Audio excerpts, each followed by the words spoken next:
Hello, hello, and welcome to Upwork Academy. Today we are talking about some of the biggest changes that Upwork has made in the last year or so. So, first things first, let's talk about the big one. Upwork is now removing specialized profiles. So, right here in the top right corner, I'm going to go to my profile. And right here on the left hand side, we can see view profile. We've got three different things here. All work section, that's your general profile, all of your portfolios in one place, all of your reviews. It is the first profile you ever get on Upwork. In most cases, it's perfectly functional for most things. The other two profiles here are called specialized profiles, and they are structurally the same as a general profile. They have a headline, a description, they have the portfolio, all that stuff. It's just that you could use them to talk to a very specific client. Best example is, let's say you were a web developer and you were talking to the more software people who want sort of integrations with their website. They want to have payment portals and maybe e-commerce added in,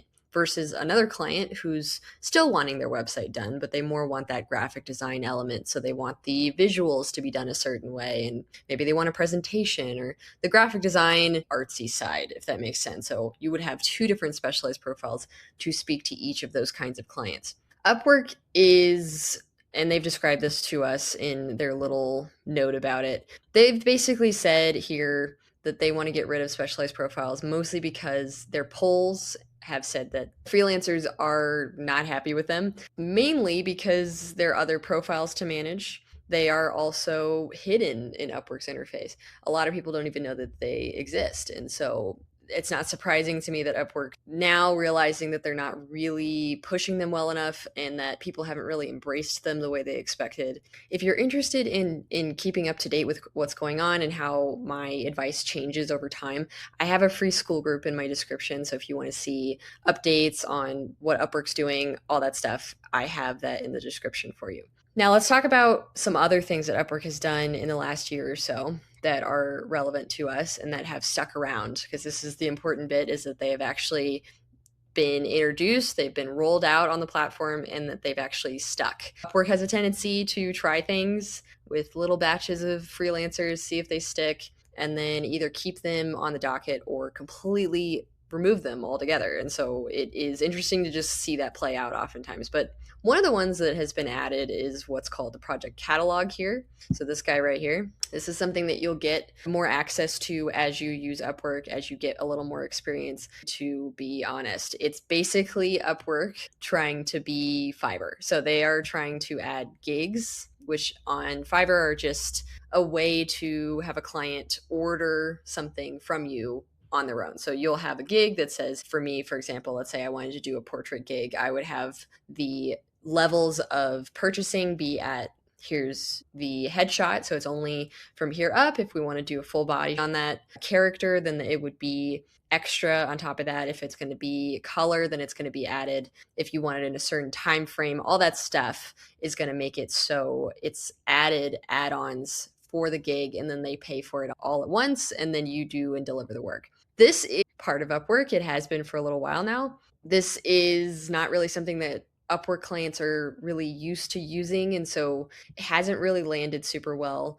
A lot of times they don't even know to use it, first of all, but it's just not the basic functionality of Upwork, which is putting a listing on and then people send proposals into it. So it's more so freelancers reaching out to clients rather than the other way around. And so the project catalog just doesn't show up in search, and it also doesn't really align with the way that Upwork works. And so it exists. I think you should make one when you have the option to do so. But beyond the SEO and the tagging that goes into making one of these things that kind of helps you a little bit in the algorithm, I don't really recommend using this thing. But it's there. I would recommend it from an SEO standpoint. The other thing I want to mention to you, and this is something that Upwork recently added in here, is something called the Job Success Score Insights. And so when you hover over your Job Success Score right here, which, just so you're aware, Job Success Score is just Upwork's internal math that they're using in order to identify how successful you are in Upwork. And so that could be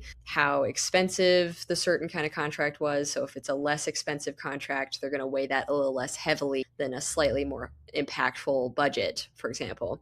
Or let's say that you got a 5-star review. That's going to be slightly better than something that was a 3-star or 2-star or anything like that. So that's all that they're doing in Search for the Insights. But the interesting bit is that this number, this 100% job success score, has been a mysterious math equation for as long as I've been on the platform. It's been kind of difficult to tell exactly what goes into it, how to maintain it, all that stuff. And so going into the Explore Job Success Score Insights, we can actually see what's actually going on here. We can see the differences in how Upwork is actually weighing these things. So if your job success score is fluctuating or it's weird for any reason, this is a nice place to go in and take a little bit of a closer look as to why that is. Last thing I want to mention to you is UMA. So all of the various AI based functionality that's been added to Upwork, so many different platforms all across really everywhere have been having AI integrated into their platform.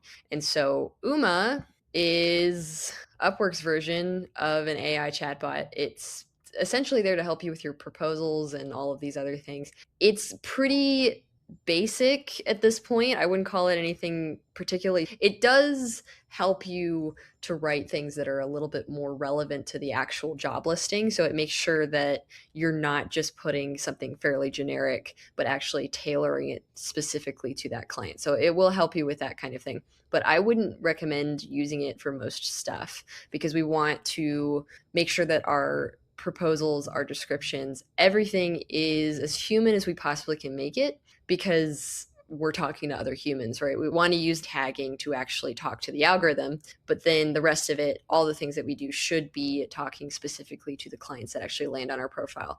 On their side of things, when we go through the client process, they are oftentimes writing their descriptions by hand, and then in Upwork's platform, and I had this happen because I was a client actually recently, they actually change your description, run it through AI, and sometimes spit it out with this sort of I am seeking, we are seeking this, that, and the other. The language that they're using has a tendency to be repetitive. And that's because even if the client wrote it themselves, it is still being run through UMA in this case in order to spit out a description that's kind of mildly uniform, which makes it a little bit odd for us as freelancers because we're trying to find the human elements and connect with the client that way. But just know that that's happening on their side of things. And just know that it doesn't mean that they're not a real person on the other end. It just means that Upwork's algorithm and their job listing creation process is really embedding AI into the listings.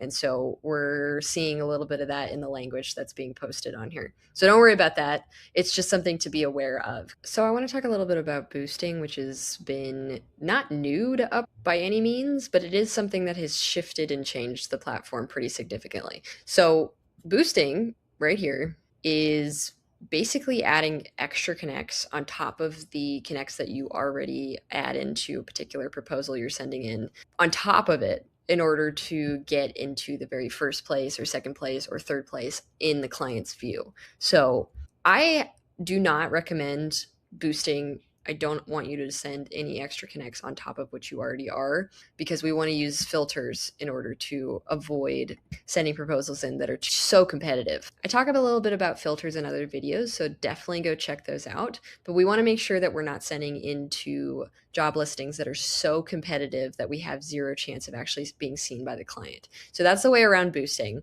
It is embedded in the platform. It is pretty significant to Upwork's structure at this point. And it's because Upwork is a business that they kind of push us to use the activity badge, the Upwork Pro, the boosting in order to get a little bit of extra money out of freelancers. And that makes it sound super nefarious, but Upwork is a business. And so they're aware of the fact that you're worried about your proposal not even being seen by the client and spending connects and just throwing them into the ether. And so I want you to not be tempted by this because it's really challenging not to be. But this is something that Upwork's added. It's so tempting to want to just spend spend extra connects in order to actually be seen by clients. But definitely go check out my videos on filters because this is completely negated when we use a filter system on here. So those are the main things that have been adjusted and changed on Upwork in the last year or so. There's always little things that Upwork is rolling out over the years. They are going to try things, they're going to just adjust things. Be aware that the platform is constantly changing,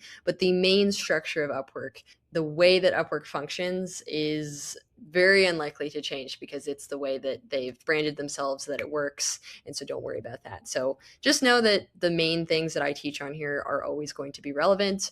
And these little things that we do and see on Upwork are part of the process, and we will adjust and pivot as Upwork continues to roll things out. I will leave a video on screen for you specifically about filters so that you can go watch that and get things set up on your end. And if you need me, if you have questions, I have a free school group in my description below, and I will see you guys in the next one.